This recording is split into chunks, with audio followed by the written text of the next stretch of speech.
David? Is that Joe? Awesome. Are we ready to go live, Joe?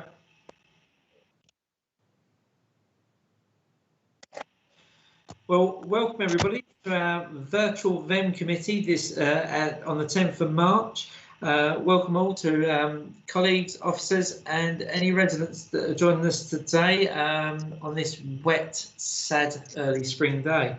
I'm going to move quickly into the agenda, which is our first item is 860/20, and that's declarations of any disposable pecuniary interests. As always, I'm happy to receive those now, colleagues, or as we arrive at an agenda item. Do we have any? That glaring silence I'll take as golden, so I shall move on. 861/20 is apologies for absence. Now, I've actually received absence from the Vice Chair today, Councillor Barretto. Chris, do you have any others? Yes, I have Councillor Barretto, Crawford and Hollis. Thank you very much. Other than that, everyone's in attendance. There might be one missing. Okay, well, welcome all and look forward to your contributions. Right, 862/20. This is to run over the minutes of our meeting held on the 13th of January. They were received by full council on the 26th of January and they're to be confirmed as a true and accurate record and signed, initialed by the committee chairman. Page 1, page 2 and page 3. I won't run through the appendix, colleagues, which is the marketing report, but I'm happy to move those minutes if all are in favour. Move the minutes, Mr. Chairman. Thank you for that, Councillor Cam. Thanks, Brenda. Thank you. Thank you. We now move swiftly on to 863/20, actions from the previous meeting. To review the action points from the last meeting, see below. So you would see that we have an action there for the VEM officer. David, would you like to pick that up? Yeah, it's a quick one, I'm afraid. There is no report. The action also referred to the fact that councillors would submit their choices of key dates by the 28th of February, and unfortunately I didn't receive any. So I haven't any information to work with. Oh, I can see Councillor Harvey's hand up and I will take that back. Councillor Harvey was the only one that did come back to me and he recommended that we insert Holocaust Day. The next time we can identify Holocaust Day is on the 27th of January 2022 and that will be within our calendar. Sorry, Mark, you were... I was just going to make a comment. Actually, it's a shame we don't have more dates coming forward because from my recollection of the conversation, members were quite keen to support this. Offer this out to comment from colleagues. Is it worthwhile us extending that deadline and extending it to members beyond the VEM committee for their comment as well? I heard somebody speak then. If you can put your hands up in the chat or on the screen if you're visual, so I can see who wishes to speak. Chris. Sorry, yeah, I think we should extend it. Obviously, people have not either, taken any notice or not done anything. We should extend it to the whole council if we could, please. Okay, colleague, anybody else wish to make a comment, or are you happy with that direction? Mark Taylor. Councillor Taylor, you have your hands up, and then Stuart. Can somebody just explain to me, because I've come late to this, what is a global calendar? Is that what you're talking about right now? Mark, I just trying to outline what the item is. There was a discussion at last month's VEM about how we celebrate and mark certain occasions within the national and the global calendar. Councillor Harvey suggested that one would be Holocaust Day, and members were invited to contact David by the 28th of February with suggestions about significant dates we can mark. So we're now looking to extend that deadline because the response hasn't been as good as we would like at this stage. Can I say something? Yeah, please do. I'm a bit hesitant because you know how I hate to be closed down. I would say anything with the word global in it at the minute is totally toxic, totally suspicious. And I'd like to see a bit more of the detail on this, because the minute you're sneaking something global in, it's going to be bad for the people. So a bit more information on this would be great for me, but I might have it and I don't know. Mark, that's fine. It was discussed. There was a good debate at the last meeting. I'm quite happy to pick. Mark, I'm happy to pick it up offline. Note your comments around global, but yeah, I'm quite happy to pick this up offline. But also, Mark, you can, if you refresh yourself with the minutes from the previous meeting, the details in there. Can I just remind people that on the 23rd of April this year, we have our St. George's Day, which is for England, which everybody seems to forget about. Thank you, sir. No, Mark, well, that's a very useful date to bring into the conversation. And if you can put that and contact David with your thoughts, that'd be brilliant. And it enables us to bring us back at the next meeting. Stuart. Yeah, I think just to take this forward, I'm throw back at David and ask him to just give us the list of things that are already there so that we can fill in the holes. So like Mark's just done, obviously we have celebrated St. George's in the past when we've done some items like soapbox challenge. It's coincided with that once. But we can just put down a list, David, on Excel or something like that, which hits the usual Battle of Britain and all the usual things, and then the glaring errors, such as Chris has pointed out, as Holocaust Day. There we may have some others. Mark's obviously thought about St. George's, but just for Mark's reference, there is also the light-hearted ones, which are not going to be those with the same gravitas that we may choose to just do a tweet on that day for. So I think it's the two-phase thing. So if we can have the list of our primary ones, and then all the niceties as a secondary one, which they can then do. Guys, just on that, the action point last month was for us guys to come forward with our suggestions, and we're just looking to extend that direction.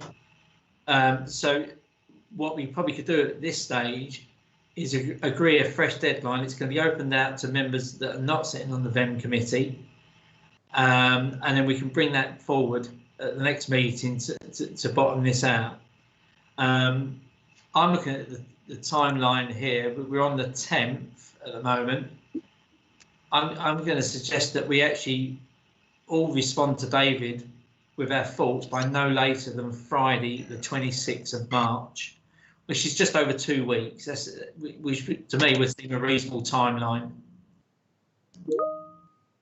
Brenda. Thank you, Mark. Well, you've already given that deadline, but I was going to say it could have gone on the agenda for the next full council, just as a, you know, that you could mention it. Want to do it by email? That's fine. Are we not just delaying it? By putting it on full council for it to come back to them? Because ultimately it will come through this committee as the venues, events and marketing committee. Yeah. So we might be putting a third wheel in where we, you know, I think an email will be suffice at this stage. That's my personal view, but I'm happy to be steered by you guys. So I'm not fussed, but you know, when I put my hand down, then you sort of like were saying that at the same time. So, you know, I'm not fussed, and an email could go out to them all. You might get it back quicker. Any other thoughts, please, colleagues?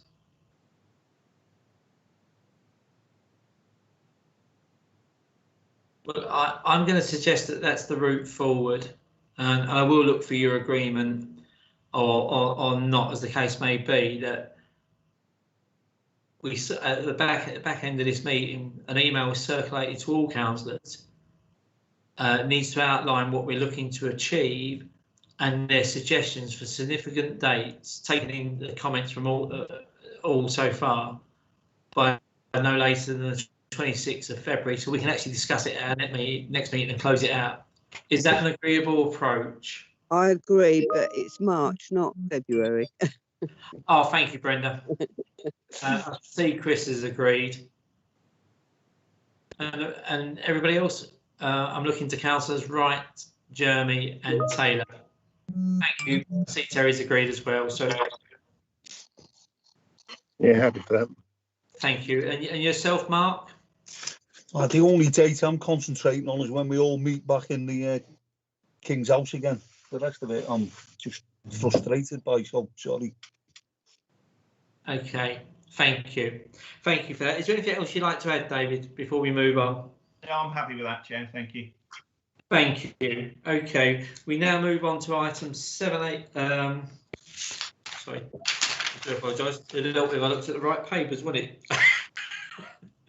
We now move on to 864/20, which is the marketing report to provide an update from the February meeting.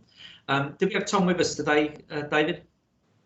No, Tom's on leave today, so I think the marketing report was circulated earlier in the week, so you should have had sight of it. I'm open to questions, or I can just embellish a couple of points before, if you so wish. Well, I'd offer for comment or question from colleagues first.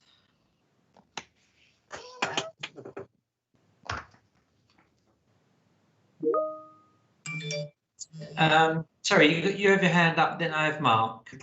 Yeah, apologies if I missed something, but I can't remember receiving the marketing report by email, so it'd be helpful if David could give us a bit of an update. The one thing I'm keen for an update on under the marketing report is the rotunda and the signage, the fillers things that we spoke about. That may have been in the report, but if David could update us, that would be great. Thank you. Before you do that, David, can I just go to Mark? Mark, you had your hand up. Can I bring something up about the posters and shop windows at the minute? Is that okay to bring up under this item? What I'm going to suggest to you, Mark, I'm quite happy to take that forward. Do you mind if we take David's comments? He might answer some of your questions in there, and if not, I'll go with that. Yeah. Okay, then I'll bring you back in. Is that okay? That's okay. Fantastic. Over to you, David. Just to pick up Terry's point to start with, the rotunda wasn't in Tom's report, but just to give you an update on that item, the filler examples of the posters have been designed. I think they've been circulated to some of the councillors, if not all of the councillors. We were waiting. He's got one that's specifically focusing on the museums, which created a bit of a delay because obviously with a museum like Dad's Army in Charles Borough, they are primarily staffed by volunteers. So there is an issue with contact, etc. I know Stuart's come back with some blurb about the Dad's Army. I can't remember whether he's received anything from Charles Borough, but what I've said to Tom, rather than delay it, let's just replicate a few more other posters so we can just get rotunda populated, and then we can concentrate on creating one for the museums as and when we receive that information. So unfortunately, Terry, we haven't progressed that very far, but I can speak to Tom as soon as he comes back from leave this week, and we'll get something in the rotunda next week.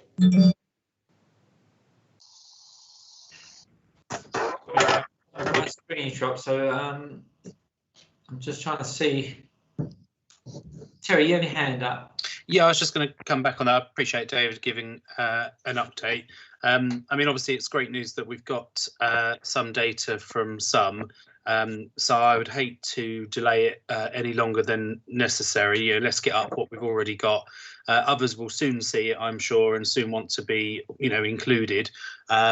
So I really welcome David's suggestion of getting it done next week. and then hopefully others will come on board soon after that. So really pleased to hear that, and look forward to seeing them up. Mark, would you like to come in at this stage?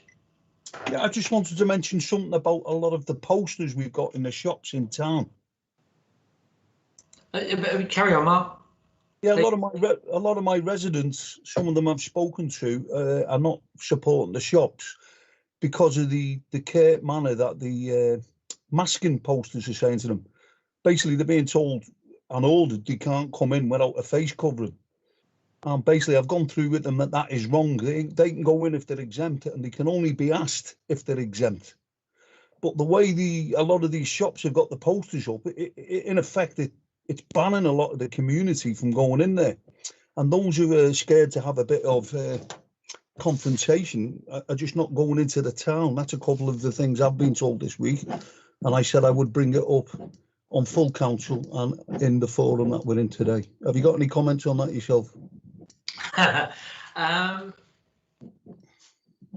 think a bit of education needs to be done to some of the shopkeepers, which would get some more footfall into the town. As I understand it, the signs, my understanding, the shops are displaying signage. The majority of their shops, at the very least, are displaying signage that fits with the current guidance from government. Well, for example, I went into the butcher's this morning. You asked me to respond. I'll just respond and then quite happy to pick up the point again. Well, you've responded with so far. Well, you're welcome to your view.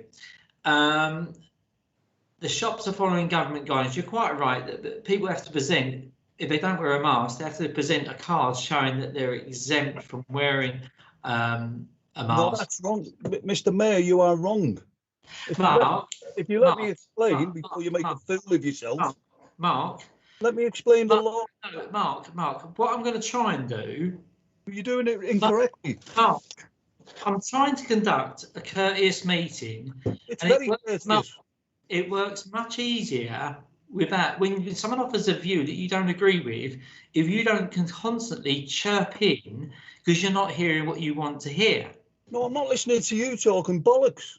Right, well, I'm going to ask for you to be muted because you're in a public meeting, and I expect, Mark, I expect you to conduct yourself in a professional manner. If you're not capable of that, I'm just going to move your comment. Listen to what I'm saying. You're saying incorrect things. I'm not going to let you keep talking when you're wrong. I must jump in. You must listen. I'll be very quick and concise and get out.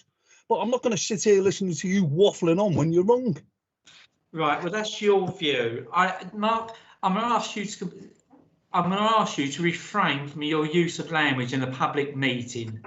Which language is that? Sorry? Which language is that? Mark, I'm not going to repeat your comment. You know exactly what you said. All right? And I look forward to more positive contributions during the meeting. Well, I'm sorry for upsetting you. I didn't think it was such a shrinking violet. I promise you don't upset me. Okay.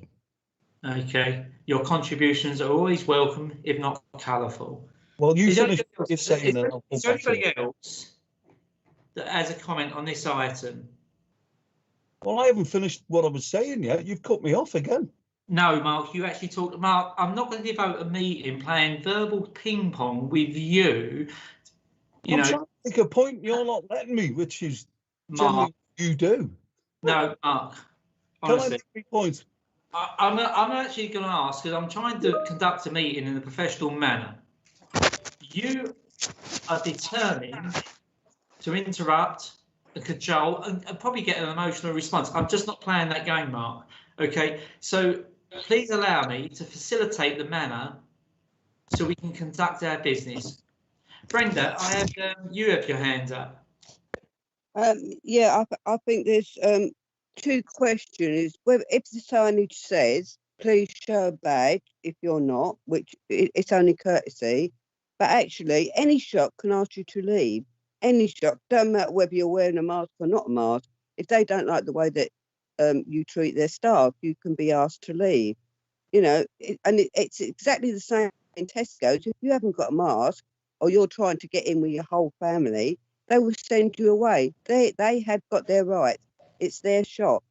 we can't go around dictating to shops who you're going to allow in and who you're not going to allow in. And if they're, as we say, they're following government guidelines, perhaps their signage could, some of them are a bit sparse, please wear a mask, but it could say, please wear a mask unless you're exempt. But that's just like, you could go in there and Mark could have said, oh, could you please add on, you know, but going in there and dictating to shops, I don't think you can do that, because I'm not going to walk around the shops if other people are not wearing masks. I'm not going in there, not leaning all over me, you know, sort of thing. So it works both ways, you know. Thanks, Brenda. And actually, I'm going to bring us back to the subject matter, which is the marketing report. But on that last point, there are COVID officers working within all the towns across the district that are actually talking to businesses about being compliant with meeting their regulations and guidance regarding COVID. I just want to come back now to the marketing report itself. David, are you able, in Tom's absence, I appreciate you might not be able to answer this now. We've now got the stages coming up where I think the next significant date for us is April the 12th with retail opening up again. Where are we with talking up Thetford in the build up to that? Right, talking up Thetford, he has highlighted in his report, and basically he has been in contact with various different businesses and asked them if they wish to participate in the resurrection of that project. And again, as we discussed in a previous VEM meeting, we were going to extend it outside businesses to tourist attractions as we're coming up to the summer and things like that. So yes, he has got that in hand, and he hopefully will be picking that up in the next couple of weeks as we move forward to reopening some of the non-essential shops. So yeah, that's in hand, Mark. David, that was extending beyond shops, though, wasn't it? Extending beyond shops, we were going to look to the museums. We were going to look to other sort of attractions, if that's the right term, as we move forward as various different steps come online. But the shops are going to reopen. The non-essential shops that have been closed are going to reopen first. So he has been in contact with some of the town centre businesses and hopefully wider afield. Okay. Stuart, yeah, I want to refer to that comment in a moment. Thank you. Stuart. Thank you, Chair. Yeah, just on that, David, presumably any councillor who wishes to nominate a business or wants to get involved in that talking up can still do so and go out with Tom and do the little videos that were done before Christmas. I think, you know, they did prove worthwhile, and hopefully now we're getting open for good, which means that we will give them the springboard that they need. I'm just conscious that sometimes when we did those videos, I had some feedback that they weren't shared sufficiently. I had a quick look at one the other day, and I think we had about 1,300 views. I just don't know what we had in terms of, once the video's done, do we just plonk it on the town council Facebook page, or do we look to tweet it, or do we look to get some multipliers such as the business forum to then post it out as well? I'm just conscious we might as well get as much money, much bang for your buck as possible with these. If we've done the video, then let's get it shared as wide as possible. Yeah, we post it on the usual media streams, and in actual fact, we have got some real good analytics to support the success of that. I mean, in terms of councillors getting involved, absolutely. That was the whole point of the initiative in the first place, to get all of the councillors, hopefully. And although the original email out to councillors did sort of suggest a few of the businesses that you may like to highlight within your ward, obviously it's your choice. And so just get back to Tom to say that you're happy to highlight X business. In terms of sharing it with others, then I'll put that forward to Tom and make sure he does it. To share it with people like the business forum is a good move. I'm not sure where he does share it to, but I'll make sure that happens to try and get as wide a reach as we possibly can. Thank you. Chris Crimmins, can you make a note, please, that Councillor Taylor left the meeting about 2 minutes ago? I did note it, yes, Chair. Thank you. Thank you. So just running through a couple of Sorry. No, after you, David. Just running through a couple of slides, you can see the three key media channels or social media channels that we use: the Town Council page, the Carnegie page, and we're now including the Mayor of Thetford's page, which is having some real good success.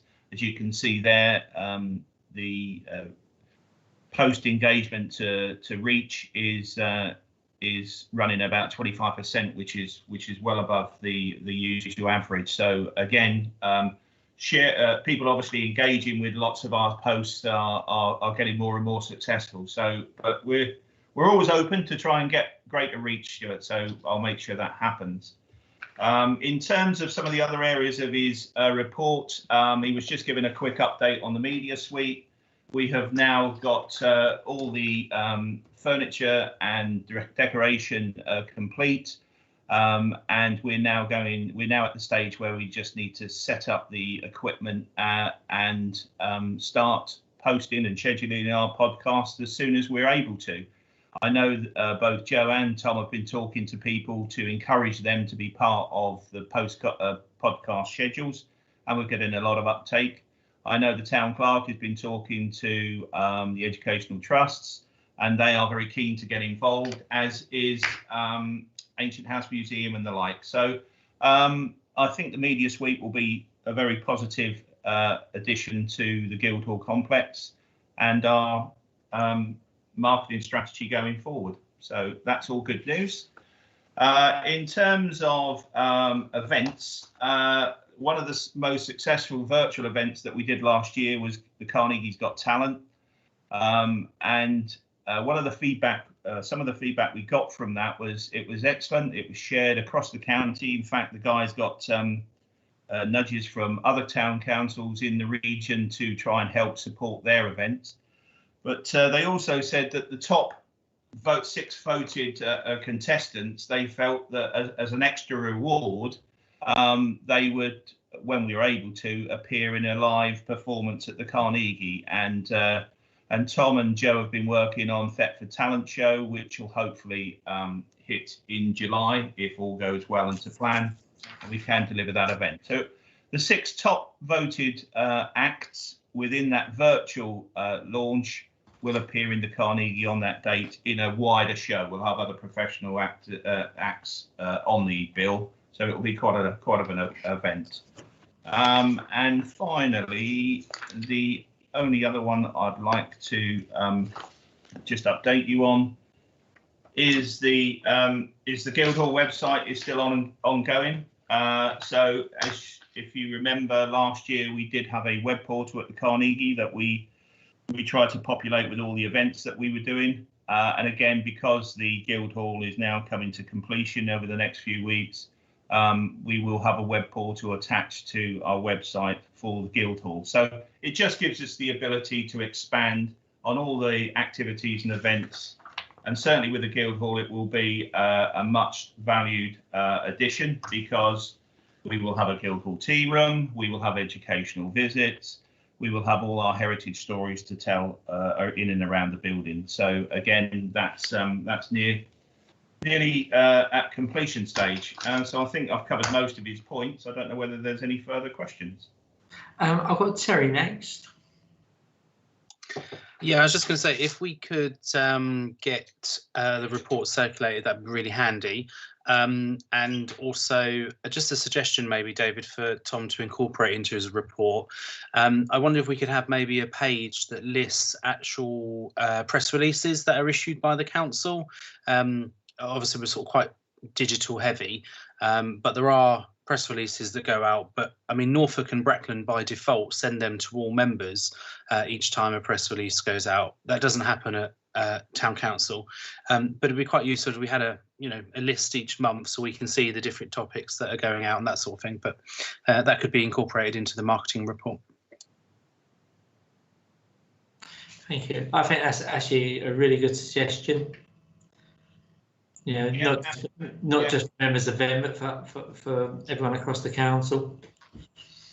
Yeah, absolutely. That's a good idea, and like the idea of circulating the press releases to all the members of the town council in the first instance, and then have an updated report coming to this meeting once a month. Brilliant, thank you. Chris, did you have your hand up? No, just a comment. I didn't receive the market report either.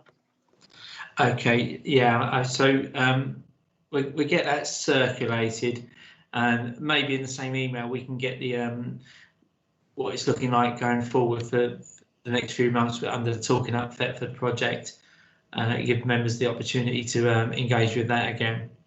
Thank you. Is there any more comments before I close this item and move on, colleagues? No? Okay, thank you very much for that. Item 865/20 is budget review. That's the review our month end, February 2021. Over to you, David. Well, if the marketing report hasn't been circulated, I'm hoping that the budget report has found its way miraculously to members as well. If not, we do have the two slides to follow, which are the income and the expenditure. Firstly, did members receive the budget report? I didn't. No, I haven't got it either. Okay, so apologies for that. So I'll just dwell a little bit on the income slide on the screen. As unfortunately I've reported consistently over the last few months, there is very little activity in the budget at the moment in terms of income. We were starting to draw back some room hire income for a spell last year, and then we obviously went into the second lockdown. But as you can see, in terms of the Carnegie, it's slightly higher than what we revised budgeted for. And similarly,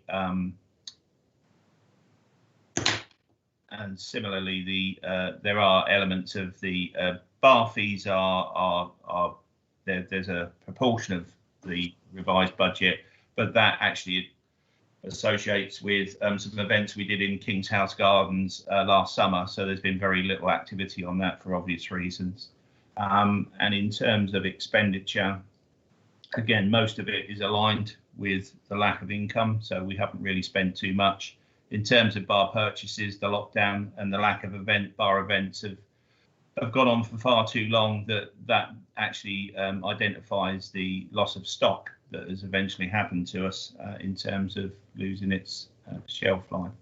I'm just looking at some of the other areas. We're pretty much on target of the revised budget. But unfortunately, there's little activity, so I don't know whether there's any questions.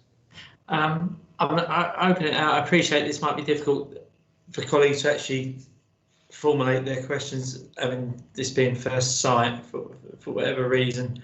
But I will open it out for comment, colleagues.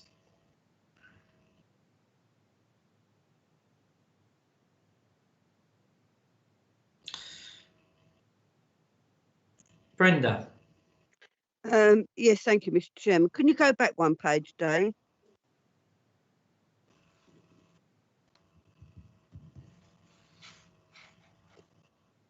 Can you explain what third column down? There's an educational recurrent rental which is generating additional income. What is that? Yeah, sorry, Brenda. Basically, there is one of the students has been excluded, and they are using our facilities to conduct one-to-one lessons. So as schools have reopened, they've just resumed that, and for the period that schools were open in the past, during the lockdown period, they were using our facilities to conduct those one-to-one sessions. Okay, that's fine. I just wondered what it was. Thank you. David, on the tea room, I know it's got no income budgeted or earned, but we're still progressing, developing that forward, aren't we? Particularly in light of retail coming back in April. Yeah, as a committee, we decided to take that back in-house, and that is still the plan. That's still part of the plan. So again, that's progressing nicely. We are conducting a staff review of responsibility, certainly around various different teams, and the VEM team is one of them. So we will review the deployment of our staff in terms of facilitating the tea room going forward. So as soon as we can reopen, the tea room will be open, and it will be banned exclusively by Thetford Town Council. And similarly, I'm making an assumption here, which is always a dangerous game, but our markets will be returning back, because at the moment we're restricted to non-essential goods, but which is having an impact on our income from our markets. But that's going to improve going forward. I think it'd be good to look at I think I made this comment last month actually, to review our budget in the midterm of the next financial year, because as I said, we're going to be in a very different place, as we come out of this period of lockdown. Yeah, that's always good practice to revise budgets. It's good business sense. So, I mean, a half-yearly review of budgets is a good thing. In terms of the weekly markets, yes, traders have already contacted me to say that as soon as they're able, as soon as non-essential shops reopen, so they may return. And we are getting 1 or 2 inquiries from other traders. So hopefully we'll have 1 or 2 new faces as well. Thank you. Your update us accordingly, I assume. Thank you. Is there any other comments, colleagues, before we move this on? And I do appreciate that some of you have not had time to digest this, and it's a key item every month because it underpins everything we do. There's a hand up, Chair, from Terry Jeremy. Oh, Terry, thank you. And Brenda, is that an historical hand? No, I was just going to put it up again, so leave it there. Let Terry go. I'll take you after Terry, Brenda. Thank you, Terry. Yeah, thank you. Can't comment too much on the detail, obviously, because I haven't had time to read it quickly on screen. But I sense, David, from the sort of narrative you gave, that things are going to be a bit of a sort of underspend on the budget. It's income and expenditure is slightly different. So the total for the year will be a loss compared to what we anticipated. I just wondered if you had a sort of idea of what that figure may be for the year overall, because obviously these are sort of February figures, what the figure might be for the year, and what the implications of that might be. Obviously VEM's one of the ones where, if the income dries up and the expenditure's still there, the sort of financial hit has to be made up from somewhere else. So just really sort of thinking about the sort of year as a whole. Happy to answer that before we go on to Brenda, Chair. Thank you. So I can't give any definitive figures at the moment, Terry, but yes, there will be a difference even to the revised budget, as it says on the one of the slides. I think there's the narrative that says even with the revision of the budget, the extended lockdown period has caused us not being able to hit the revised targets either. We do usually in April, even though it's part of the start of the next financial year, we do usually give a report on how we've ended in better times. That's when we've looked to ask for underspend surpluses to be transferred into the year, but unfortunately we're likely to give a different picture. But for next month I will give a more valid update with accurate figures. Thank you. Thank you. Brenda. Thank you, Mr. Mayor. This is not really about the budget, but I was just wondering, because I know up till May the 29th, I think you're only allowed about 30 people in a room, but whether the council could think of doing something in King's House Gardens, because it should start getting better weather by May. It was just a thought, really. It's sort of like kicking us off for the summer, we hope. So again, just to quickly answer that, Brenda, I have a meeting tomorrow with a group that is putting forward a programme of various different events for King's House Gardens, in actual fact, and we are very much a partner in that programme. So we will get income through secondary sales of secondary ticket sales, and also income through bar, etc., which was reflected in the income that we saw on the slide for bar fees. It was what was generated out of some 3 King's House Garden events last year. So if we market it and they are well attended, then that is a potential good area of income for us in the future. So there are some events that start from the end of May right the way through to the end of the year. There is also talk, certainly with the upcoming mayor for next year, Councillor Mike Brindle. He has already discussed with us that, again, if we get the opportunity, he would very much like to have a street party on the marketplace, even though income potential is restricted because it's an open space. We have generated some income in the past for the Queen's Jubilee type events with a nominal fee to reserve tables and chairs, and also there's the option of refreshments and things. So yeah, there is some opportunity to hit the ground running, and hopefully we put a little bit more information together tomorrow, and I can bring that forward in April. Those kind of events are not likely to happen until May anyway. Okay, thank you. Thank you. Brenda, your comment about the weather, I think you probably just condemned us to 40 days of rain. About it being...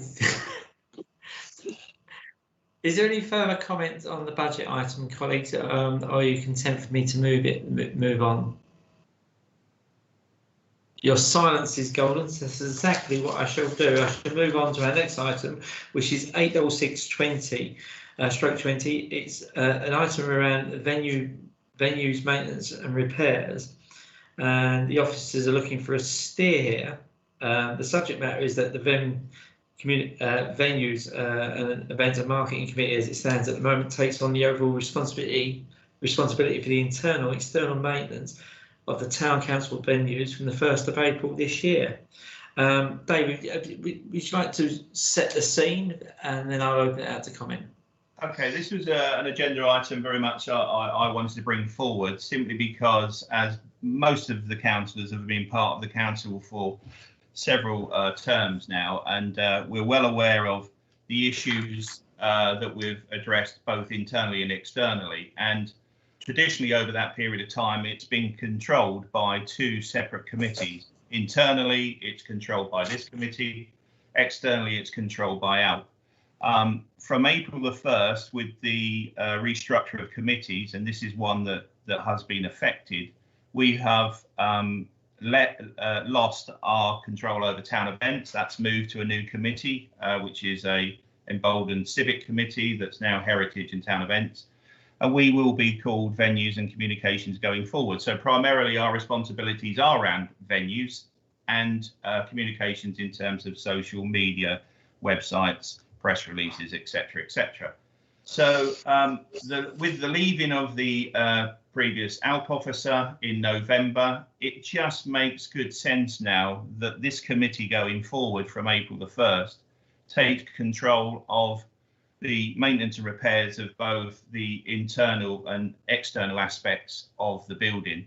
Over the last 6-7 years, this committee has overseen some significant improvements in terms of internal upgrades, and we now have focused on the last 12 months on the Guildhall. So again, hopefully when we reopen in the very near future, both our venues will be markedly upgraded and be a lot more presentable to our future users and customers. In terms of the external condition of the buildings, it hasn't kept pace, I'm afraid. And over the last few months. And to me, I must admit, I do have to apologise to members. As an officer, I have been here 7 years, and I've walked through the door of the Carnegie virtually every day, and I've seen the cracks in the building. I've seen the condition of the external building, and it is, you know, it's a case of, well, I'm in charge of the internal, not external, and that's a poor excuse. Without the previous out officer being here, I've sort of had more reason to look more closely at the external condition of the building.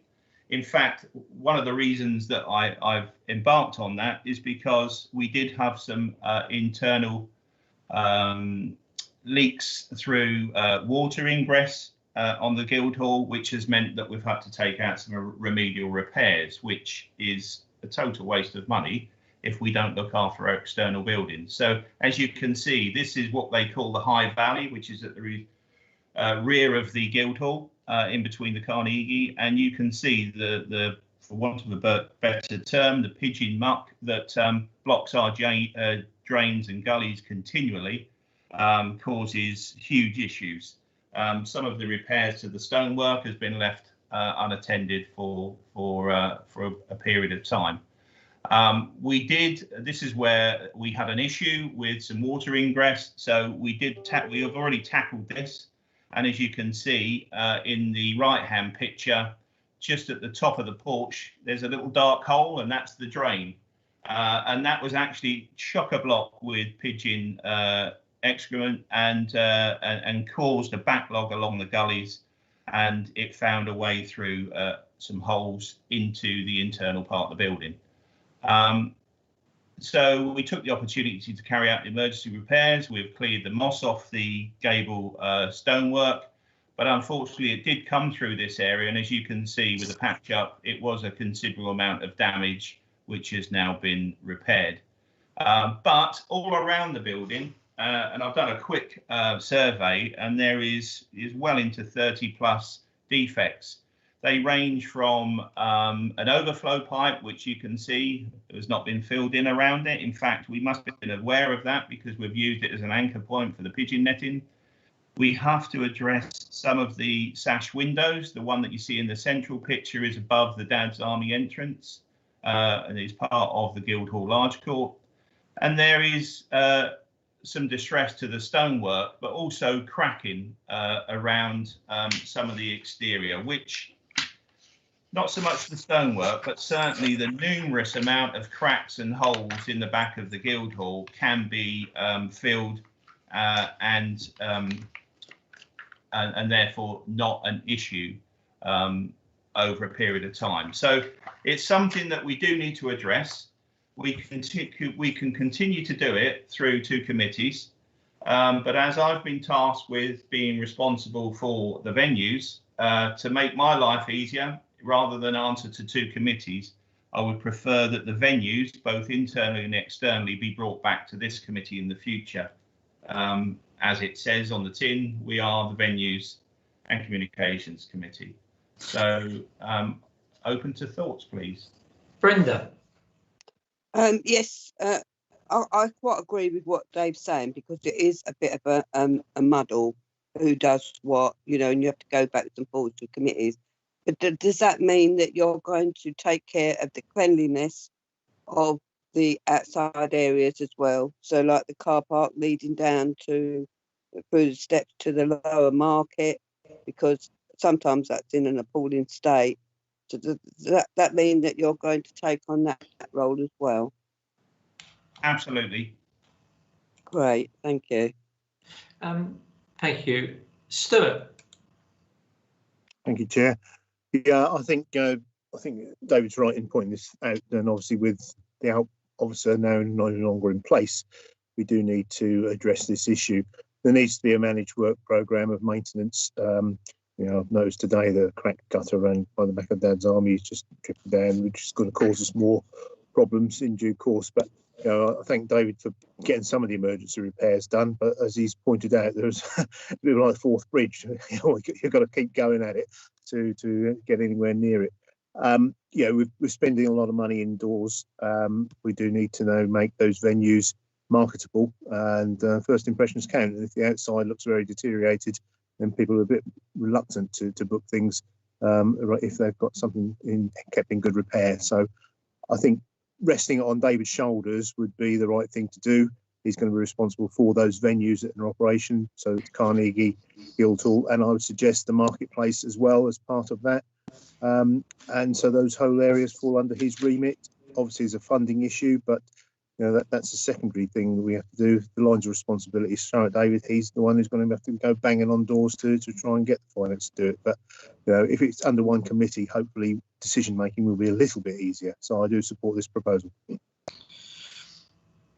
Okay, is there anybody else wants to make a comment at this stage?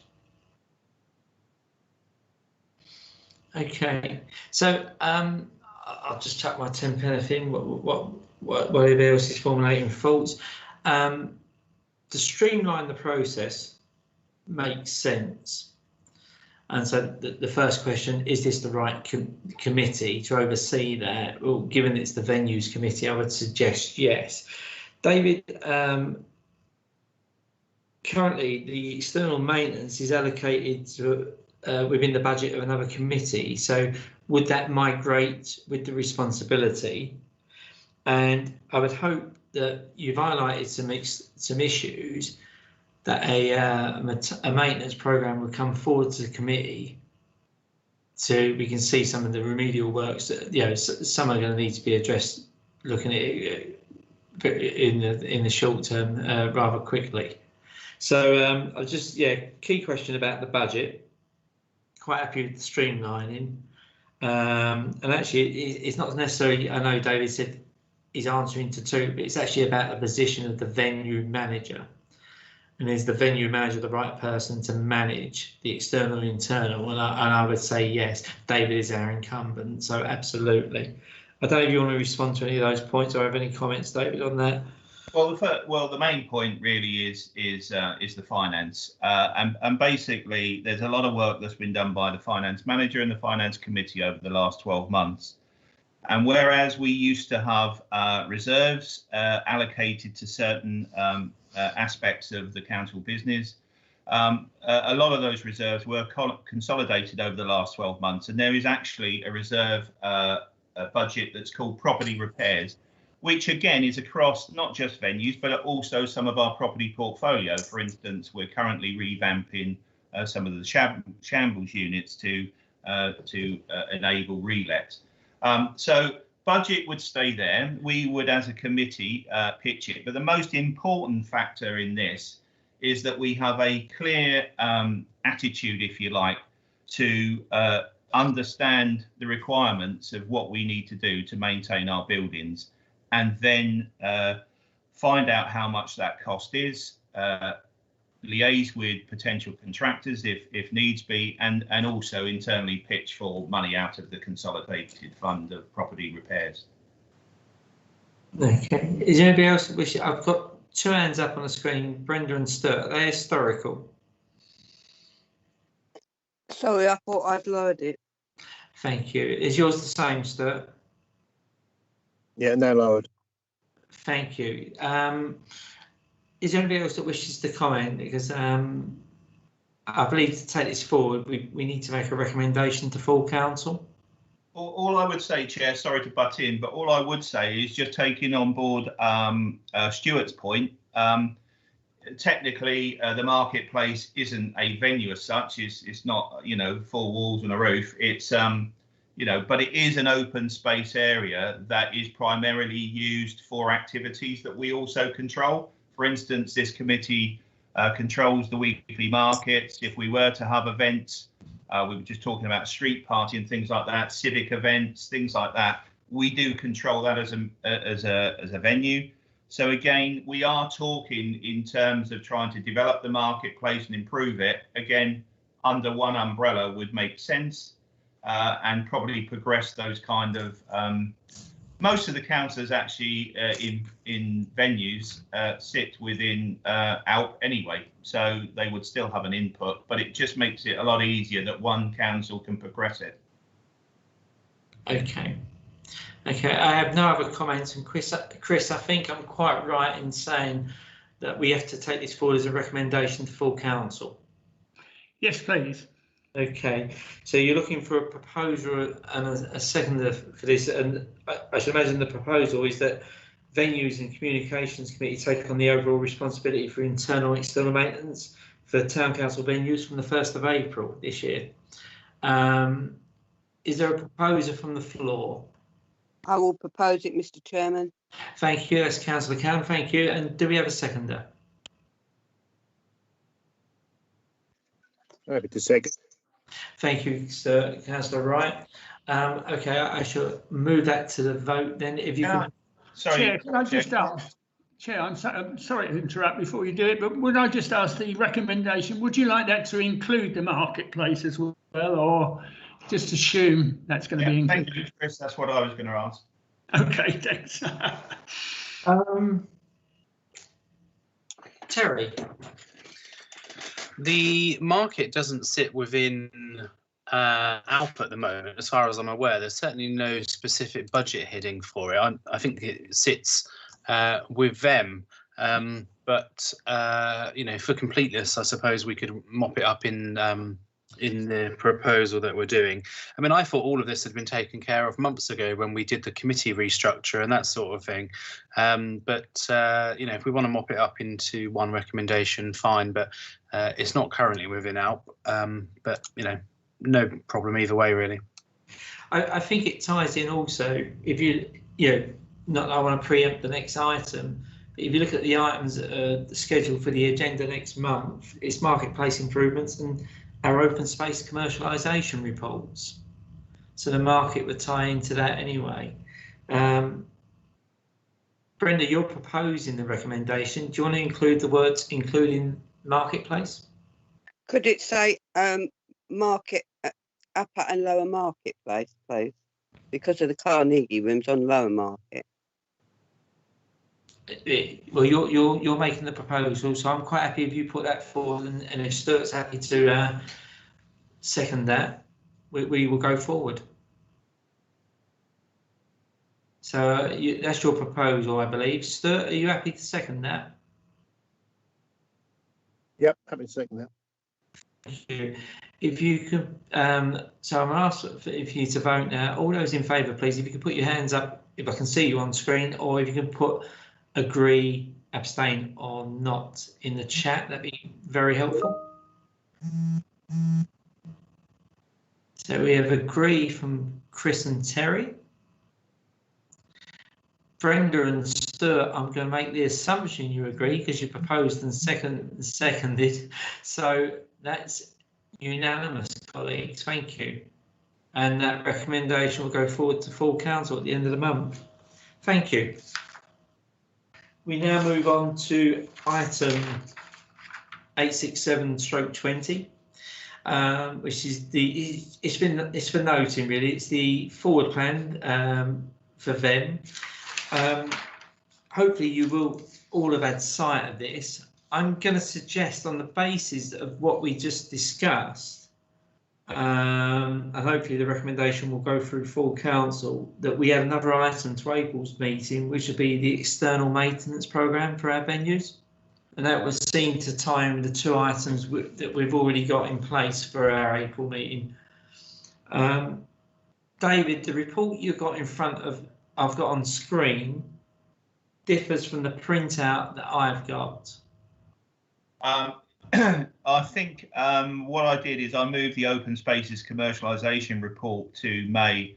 So I took the liberty to do that because I was hoping that the decision would have been made in terms of what we've just talked about. So again, it would be a wider report to discuss in terms of market improvements, its market improvements, but also I'm quite happy to add external maintenance to that. And we will have to review the committee's terms of reference in any event because the committee has changed going forward from April. So we just need to do that as a mop-up process. So it seemed a few items there, but I'm quite happy to pull it back, Chair. Well, I'm quite happy with that layout. I'm just concerned that what I received was an out-of-date report. No, it's just Yeah, I just tweaked the slides this morning, which was, yeah, sorry. Okay. Any comments, colleagues? Is your hand up, or is it historical again?